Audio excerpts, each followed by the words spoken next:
Tout d'abord, il est nécessaire de distinguer entre le peuple d'Israël et la terre d'Israël dans le sens historique et religieux, et l'Israël mentionné dans les actualités d'aujourd'hui. Selon la traduction de l'ancienne langue hébreu, Israël signifie « l'homme qui lutte avec Dieu ». Selon la Torah, c'est-à-dire les textes religieux juifs, le nom d'Israël a été donné à Jacob, fils d'Isaac et petit-fils d'Abraham.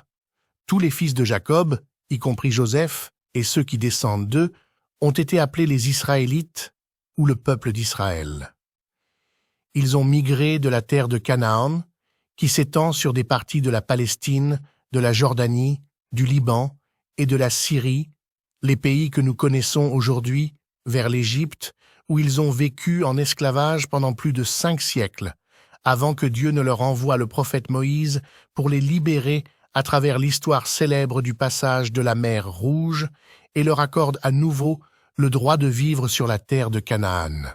Cependant, cette terre avait ses habitants à cette époque, ce qui a déclaré le début d'un conflit d'existence éternelle. Après l'arrivée du Christ et la conversion d'une grande partie de la population de la région au christianisme, les Juifs ont commencé à les persécuter pendant de nombreuses années, jusqu'à ce que l'empereur romain Constantin se convertisse au christianisme, inversant la situation et commençant la persécution contre les Juifs. Cette histoire, de manière générale et en ignorant les détails, est acceptée par le judaïsme, le christianisme et l'islam. Cependant, la différence réside dans l'importance de la position donnée au peuple d'Israël.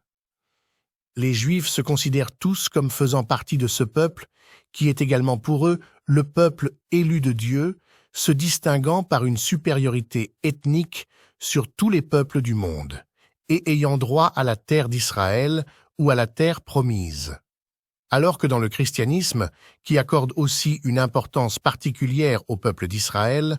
le Christ lui-même est considéré comme issu de ce peuple, mais le Christ a également rejeté l'idée de la supériorité ethnique, qui est venue pour renouveler l'alliance entre Dieu et tous les peuples du monde. Ainsi, les chrétiens d'aujourd'hui n'appartiennent pas à une nationalité ou une race unique, tout comme dans l'islam, où il n'y a aucune différence basée sur une idée ethnique, ce qui relie les chrétiens entre eux ou les musulmans entre eux est la foi. Finalement, chacun est libre de croire ce qu'il veut, mais le monde aurait été meilleur si ses croyances n'engendraient pas de conflits et de